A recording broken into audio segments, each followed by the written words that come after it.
Así como la inteligencia artificial generativa abrirá enormes horizontes de oportunidades para el sector financiero, surgirán nuevos desafíos para los directores de riesgo en las instituciones de la industria. Para entender el panorama que enfrentarán, es un honor presentar la mesa panel The CRO's Playbook in the GenAI Era.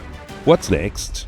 Con los distinguidos panelistas Alfonso De Lara, CRO de Bancoppel, Beatriz Muñoz, directora de Relación con Inversionistas ALM y Capital de BBVA México, Daniela Zenteno, director Collateral Risk Analytics, CITI New York, Gerardo Salazar, CRO de Banorte, Jorge Palacios, DeputyCRO de Santander, Marshall Alfonso, Principal Global Lead Engineer de MathWorks, and as host, Suresh Sankaran, CEO de KKCL Consulting.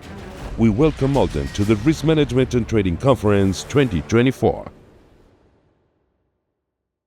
Good morning. Morning. Excellent. For the last 3 days, we've been talking about elements of AI and how AI can be used and how its use can be optimized and maximized. The CRO tends to keep up at night for various reasons, and AI is certainly one of them. Is it a boon? Is it a bane? Is it a curse or is it a blessing? Is it a beauty or is it a beast? Is it wine or is it water? I have a very, very distinguished panel to help me answer these questions relating to AI, and I'll start with you, Jorge. As a practitioner, what do you think the use of AI in credit models and how do they work? And what are the opportunities and challenges and barriers that you see with credit risk? Well, thank you, Suresh, and thank you everyone from here for being here.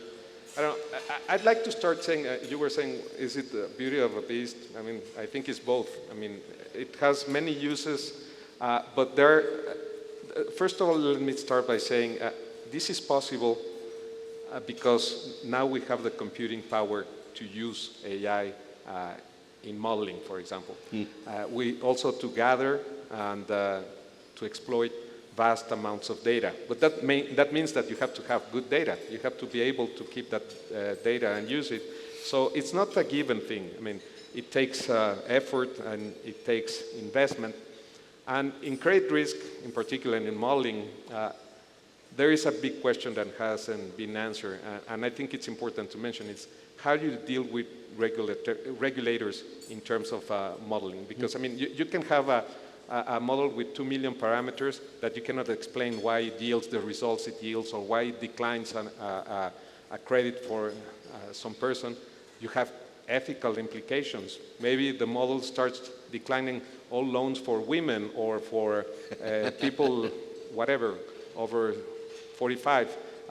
So it becomes complicated. So there are many aspects, again, to your point, where AI certainly has many advantages, and we are going to be using it. I mean, models have always used machine learning in a way, but now you can do it. Are you doing models with deep learning? How do you use that? I mean, my point is that we're going to use them for sure, but it is not clear how. My take right now is that, especially for creating data for the models, that's the best or the easiest way to use them right now, and then use traditional models that you can explain to your regulator and to your board and to your credit officers, and that you can defend in terms of ethics, for example. So that's, I think, where we stand. Going forward, I'm not pretty sure where we're going to end up, to be honest. There's been a bunch of discussions, at least I work in Santander, so we're involved in the discussions that we're having with the European regulator, and there is some way that we're talking with them in terms of how to explain the models and how to, for example, validate the models, internal validation, which is another big issue, especially in IRB models, in capital models. So again, the complexity of the models versus the, how do you say, explicabilidad, explicability? Explainability, and obviously monitoring, because they can go crazy. So that's, I think, the three main takeaways, in my opinion, at this moment in modeling with AI for credit risk. Thank you very much. What does the panel think about Jorge's comments? Anybody wants to chip in? Well, I would like to comment on model risk management. I think that there we're going to see organizations that have already set up the function as part of regulatory compliance. And in a natural way, you would think that model risk management would be the department within the organization in charge of managing the risk of GenAI use. The problem I see is that model risk management was set up in a very, very compliance-oriented way. And if model risk management wants to start playing really a role in the adoption of GenAI, the approach will need to change to be more strategic and be very careful to not become a bottleneck. Yeah. It is very important. MRM, model risk management. Yeah. That's a total new discipline which has gotten complicated. You're talking about, Suresh, the playbook. Yes. One of the main ingredients in this new playbook is MRM. Absolutely correct. And actually, it's a great point that you raised, Jorge, when you say that, are the regulators ready to welcome the changes that you're proposing from a credit risk standpoint? And for that point, I would turn to you, Daniela, and ask you, what is the importance of AI, risk awareness, culture, and change management? Yeah, I see it in several pillars. The first one, I'm talking about risk awareness. I think that we really need to think about educating within the company, the employees, and also our clients and the regulators, as it has been mentioned. But when we think about educating our employees, we have to give them frameworks on how to think about the risks of this technology and how to mitigate those risks. Interestingly, there was a survey about whether the CIOs and CTOs think that this technology needs guidelines or guardrails. And 99% of the respondents said, yes, we agree this needs guardrails. But only 63% had implemented some sort of guardrail. So I think that we are in a stage in which we have to start moving from just being aware of the risks to start putting in place frameworks to deal with those risks. Absolutely correct. But for example, one thing that seems obvious is that you cannot have GenAI open to everyone at the bank, for example. Yeah. So that, for example, is one first step that you have to take. You have to curtail where you can use it, how you can use it, and with data you can use it. Are you going to share that with an open platform? Obviously not, probably, if it's proprietary. So, I mean, I agree, the framework still needs work to do, but there are things that you have to do right now. Yeah, no, absolutely. There are things that, and that's the thing, we have to go from awareness to action. Exactly. And there are things that we today know that shouldn't be happening, like the case of Samsung and having confidential information leaking out. Sure. This change that you're proposing, would it be a big change or should it be a gradual cultural shift that goes through the entire depth of the organization? Well, the awareness should be immediate. And I actually like to always ask the audience who is using GenAI, not necessarily in their work, but in their daily lives. And I think that people need to start experimenting and using it. We're talking about the change of interaction of humans with computers. And that can only be learned by usage. So learning how to use the technologies has to be Marshall, you have immediate. something to I add? just had a quick comment. I don't know if it's okay, right now. It's working fine. Excellent. So the comment I was going to make was, when I think about these things, if you look at sort of the heart of Gen AI, GPT, right, generative pre-trained transformers, what these things are essentially doing is they're going into its own internal mind and producing a model of some kind. You know, you can call it model, non-model, whatever you want to call it. Now the problem is, all the banks, whether we're using it internally or we're using it at home, it's still filtering into the banks from external use. It's happening. Because I'm going out there and I'm getting to see how people are kind of like incorporating models in there. So one of the challenges is there's a tremendous amount of correlation happening amongst the different risk models that are being built. So when we start to think about it, we shouldn't be sort of approaching it with a sort of culture of we should not use it, we should be worried about it. we should sort of say it's already here. And focus on, there was a great McKinsey article on this thing, 2017, which basically said, rather than looking at it in terms of sort of only the risks associated with the modeling with GenAI, we need to think about the value add to the organization as it evolves over the next couple of years. No, but as good and honest Christians, we have all heard that the road to hell is paved with good intentions. So we want to be careful. And I want to turn to Beatriz there and ask you, what are the challenges associated, and he talked about some challenges, but what are the others, particularly relating to legal and ethical challenges? What opportunities exist to push the envelope further from an AI standpoint? Yeah, I think that this AI technology... We can't hear you. Hi? No. We can hear you fine. I don't think...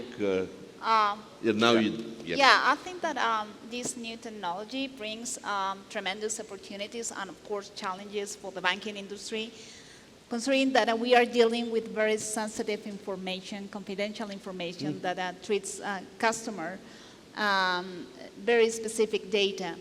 So I think in terms of the legal and ethical issues, I think that there are a variety of things that we need to tackle. First is that we need to protect security of that information, and we need to have a perfect assessment of what is confidential, what is public information, what information can you be feeding in the different platforms. Also, you have to protect intellectual property. That is, I think, a very sensible thing.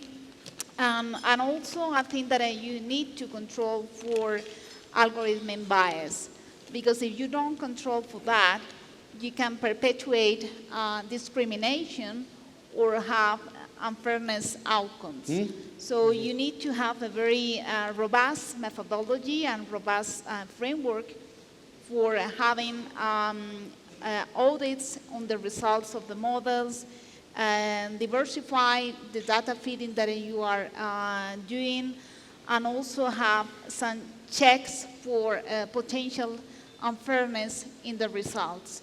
So I think that there is a balance between the speed that you need in terms of the implementation and the security required, especially in an industry that is regulated as so specific like the banking industry.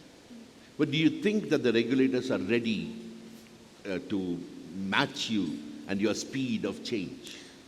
Well, I think that this is a very interesting question. I think that we are all learning at the same time. Yes. So we are feeding each other in this process. And I think that, for example, in the organization, what is very important is to have clear collaboration between the tech teams and the business teams. Because in the traditional models, maybe they are working in silos, or they are not fully collaborating. So we need to foster this cooperation. We need to foster these cross-functional teams in order to get all the benefit of the full deployment of AI. It goes back to what Daniela said, which is that culture has to be changed in an all-embracing fashion. You, sir, I don't want to be ageist, but I have to point out that you have seen this change from punch cards, from big, huge machines to where we are today. You have seen this as a luminary, as a practitioner. What use cases do you think we should involve AI in, and where should we draw the line?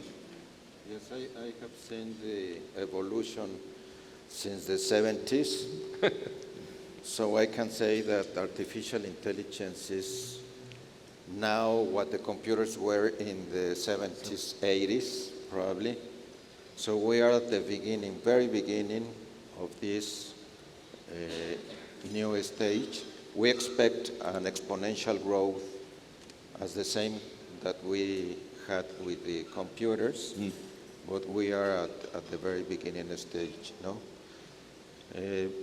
Having said that, I would say that we are working in artificial intelligence in all the banks, but especially in Coppel and Bancoppel, we have 38 million customers, so it's very good place to implement some aspects of artificial intelligence. Do you want that I say you the uses of Yes. what we are working? Well, at least a broad hint in terms Yes. of where you're going. Broadly. Okay. The first one is the chat box, which is a virtual assistant. So the customer can talk with an imaginary person to solve some doubts or request some statement accounts or make some complaint. So this virtual assistant is the first step, I think. The second is a very important concept in artificial intelligence that is called reinforcement learning. Learning. This is a concept that we are going to hear in the future, and it consists that the machines are going to know the changes in the behavior of customers, and with changes in the behavior, you can change the models almost in real time.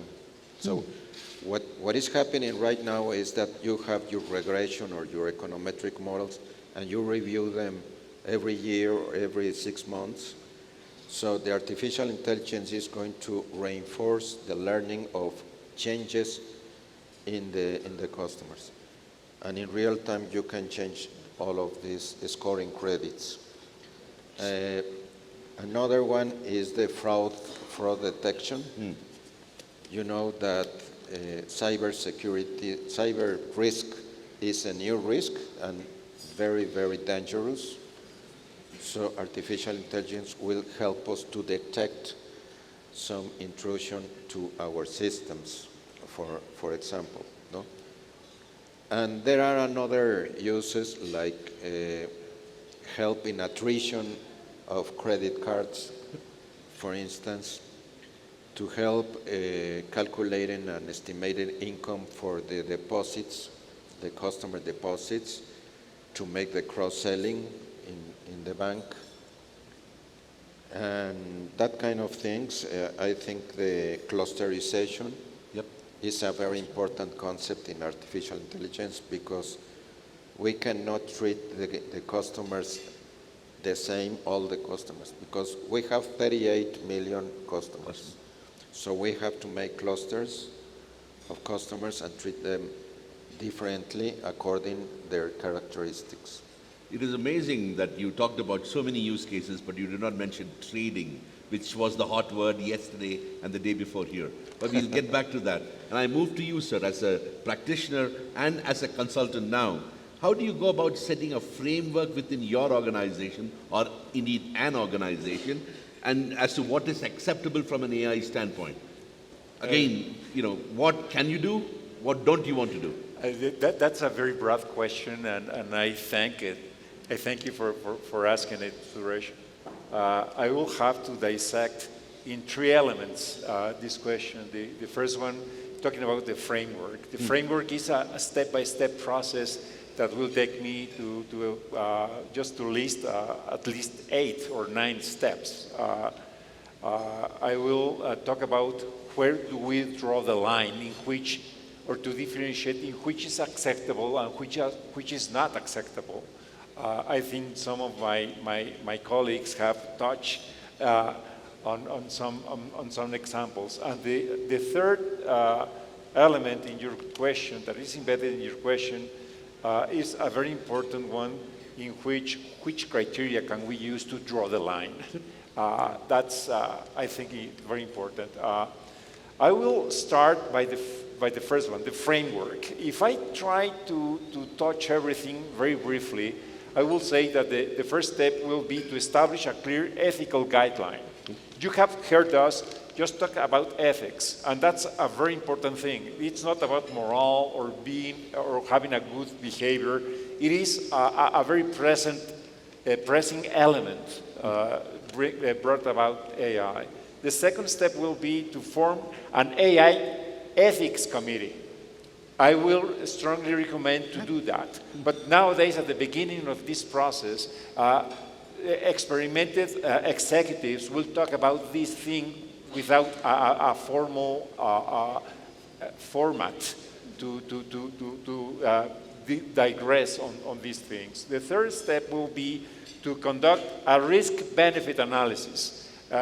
I will emphasize, I said risk-benefit, not cost-benefit.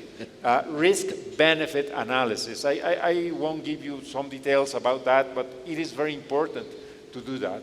The first step in establishing this framework will be to implement governance and oversight mechanisms.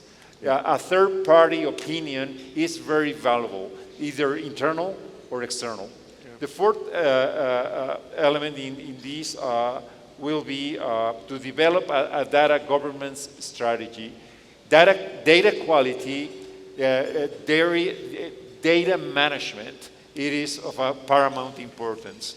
The other element in this framework will be to set boundaries for AI use cases.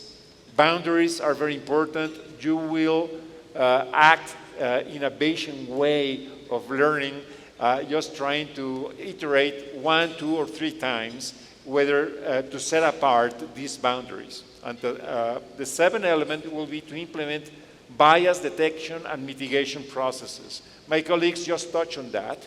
You could inadvertently or not willingly act modeling in which you adopt a bias or discriminate about gender, perhaps will discriminate about age, and you will discriminate some other part of those clusters. So it is very important to do that. The eighth element will be ensure accountability and transparency. Obviously, the other element to assure customer or internal customer feedback, not just our external customers.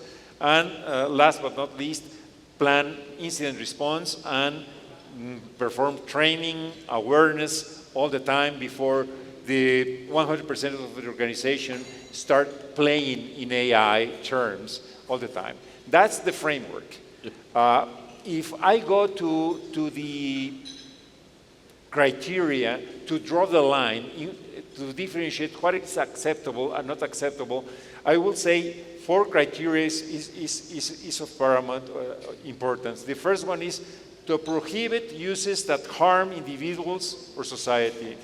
I think you could say it goes without saying, but you must remember that because you will have some temptations in accessing a model that could render you a profit, which could be easy, but you will go talking about in ethical terms in the opposite direction. So you must be very explicit prohibiting some AI uses within a financial institution. The second criteria that would allow you to draw the line will be to respect privacy of your customers, your workers, any stakeholder, and also respect their autonomy. That's very relevant. The third criteria will be to always play with transparency and consent, written consent. As one of my colleagues just said, there is some legal explanation. I think Beatriz touched on that point. There is legal implications of using some data which is not yours, which will stop just a centimeter of being public property or private property. And to differentiate that is very important. And the fourth and final criteria that I could propose in getting these line drawn will be avoid over-reliance on AI. That's very important. It is very comfortable to take on a black box. It is not reliable. Just don't do that. AI as a technology will augment our capabilities and abilities to do risk management, but they cannot replace our good judgment, which will be obviously an ever-present ingredient in doing what we want to do. Thank you. As a follow-up question to you, Beatriz, do you think that banks might run the danger of becoming over-reliant on AI?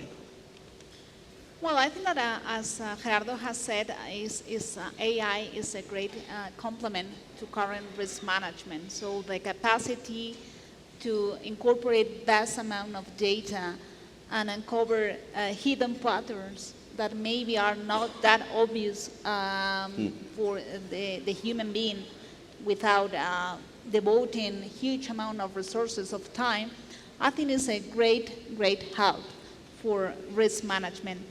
But as I said, you always have to be able to get full transparency and the interpretation, good interpretation of the results.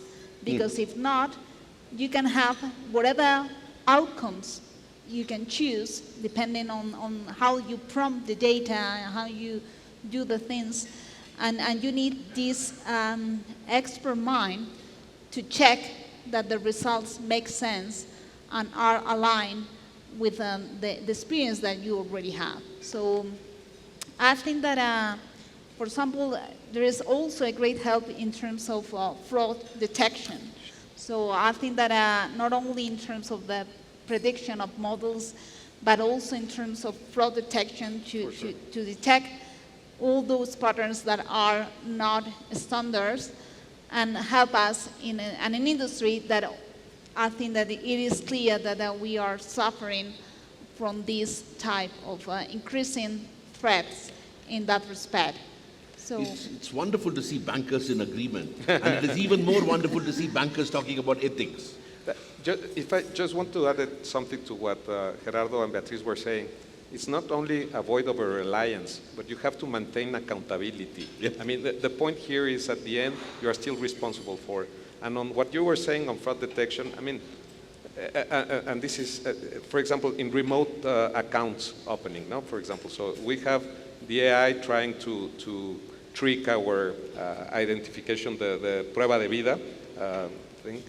But you can use also AI to find out that they're using AI. So that's the best use. In my opinion, it's a good example of what happens when you want, as a risk manager, to use AI to curtail the risks of AI. So, Marshall, I've saved the best for you, the question in terms of... Sorry. All of them talked you're good. about the use of AI. You are the technocrat here. Where do you see AI going? Is there a time when humans will become obsolete? It's a What are great your question. thoughts? Yeah, it's a great question. I'll frame it this way because I've been thinking about this question a lot. If you look at the 1990s to 2000, we were in the age of the internet boom, right? With data flowing, the information started flowing, but it was not really intelligence. It was not sort of useful. It was information that was sort of like flowing through our ecosystems.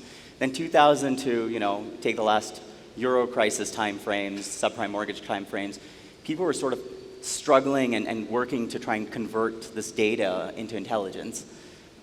And if you look at sort of where we are right now, we're in this age where AI is actually starting to see significant value in different parts, with MRM framework sort of like helping us shape the connectivities of these different models.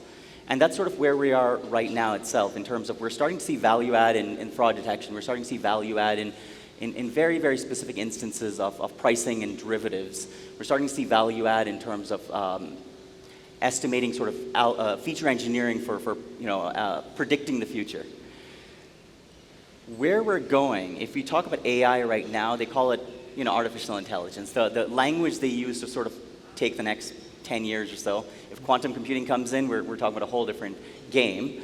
But we're moving towards artificial general intelligence, where we're starting to combine information from different sources. And I don't just mean sort of like human sources. It's not just sort of body language and voices and things like that, but there are silos within many banks that are very, very private information, emails, correspondence with individuals that are highly private. I can tell you that there is a tremendous amount of value that's sort of locked into these organizations, and we're moving into silos. Sort of, we had that phase of globalization with the data, and everyone's like now kind of going back to, hey, we need to hold on to our data. And if you look at sort of what's going to happen next, I feel like whether we like it or not, AI is going to evolve to be, if you consider AGI as smart and compete with us. So where do we fit in?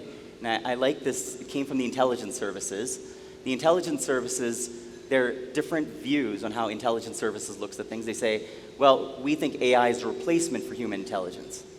There are other intelligence services that say AI is a complement to human intelligence. And I think we're moving towards an age in which we become philosophers that try to figure out what are the right questions that we ask without looking at our data.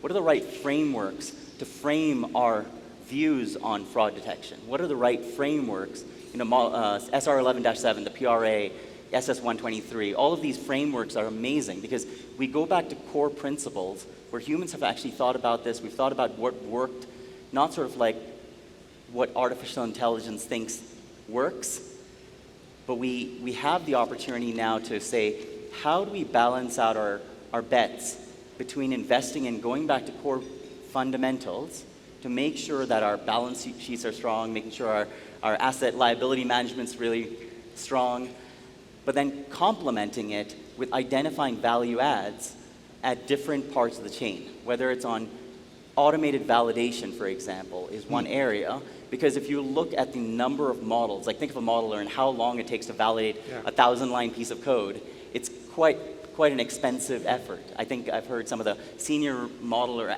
auditors or the validators take, a couple a month. And if at least a couple a month. And McKinsey was saying that there's a growth of 10 to 25% in 2017 of models that are coming into our systems. From a model risk standpoint, it is interesting because there has been a spate of regulations. For almost 12 years, there was only SR 11-7. Yep. And then suddenly the Brits have woken up with SS 123, and it's a game changer because as you talked about, code conversion, model validation, a lot of these can be automated. Yes. And I wanted to drill down on a specific point, Jorge, if you don't mind. You talked about bias in the use of credit models, where you talked about women being excluded as for loans or a specific postcode being avoided. So in a sense, what we are saying is the boundaries have to be drawn by us, and then you can allow the system to go in and make merry. So the control ultimately rests with the human, is it not? Yes, which is, I think, what Marshall was saying in terms of you have to have the core principles embedded in whatever you ask your AI to do. And I think it's going also to Gerardo's point on a framework. I mean, at the end, I do believe that's the way I think we're going. And I think, honestly, that the regulators are on board with it. I mean, we still have to figure out how to set it up, but I think the discussions have been, here in Mexico, honestly, we're way behind in that discussion. But in other countries, I think that there is cooperation between the banks or the financial industry and regulators. And what you say also ties in very neatly with what Daniela pointed out in terms of risk awareness and the use of ethical considerations. So what we are saying now is we want the regulator to be on board. Do you want to elaborate on that, Daniela?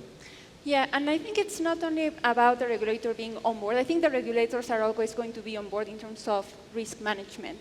It's more about how far do we want to go with these new technologies. And in terms of the validation, I think that the typical approaches that we have had for validation for other types of models are not going to serve for these generative AI models. So the focus is not going to be on the model itself. It's impossible to validate billions of parameters. It's going to be on the data that comes in, how that data is curated. And it was mentioned this more governance around data. But what is important is that the frameworks for data governance that have existed have been for structured data. Yes. And they haven't even advanced much because there was no really appetite from the organizations to spend money on them. Now we have to start governing unstructured data. So we have to do two things. First, to catch up with governing structured data and setting up the framework for unstructured. Just add one point here. Yeah, go ahead. I read an article that we're going to consume all high-quality data in the next 2 years. There's concerns right now that OpenAI has sort of saturated its high-quality data in terms of reuse and retraining of its models. And so in terms of value add, we have to think really, really hard about how do we convert some of that data sources that we have internally and start democratizing it? I'm a big believer in share your data. We can all grow from doing that 100%. But I know that's a no-no always. But I think that one important factor has been touched by Daniela, Marshall, and Jorge in the way that the starting point is so essential and has a very high degree of importance. And that has to do with values. If we compromise with some ethical principles and values, we will make a very clear boundary for even this type of tool help us in trying to develop what will be inside this ecosystem. I think universal values are very easy to adopt, and that will be the starting point in order to construct a very orderly ecosystem for using data, developing models, and so forth. The values that more or less have been touched in our interventions in this panel have to do with fairness, transparency, accountability, security, privacy. If we start with these type of values that are acceptable to each of our organizations, I think we will develop a very well-cut pattern in which all this technology can be used with a high degree of safety. And Beatriz, just to add on to what Gerardo talked about, who do you think should be involved in setting up this ethics and value committee which makes sure that there is harness of AI? Well, I think that there are different factors. I think that it has to be a cross-functional committee because there are many parts of the organization that are involved. And one thing that, of course, is very important is the training of the different parts of the organization, the employees, because sometimes we can be in this a specific hedge in which there is a very thin line between what is acceptable or not, even if you don't have the intention to do anything wrong. So I think that what really, in terms, for example, of intellectual property that you are using, so I think that we need a lot of training, upskilling the talent of the organization, and to promote a culture for innovation and full awareness of all these opportunities, but as well all the risk involved in this new technology. So I think that this is especially important in this deployment of AI. I'm sure that there are lots of questions coming from the audience, but I want to have you have the last word, sir. You have seen this change, as you said, from the evolution of computers all the way. How do you think? Are you comfortable sitting where you are and saying this is all good, or are you resisting? What's your mindset? Well, we are living now the digitalization era. So we are not in artificial intelligence yet.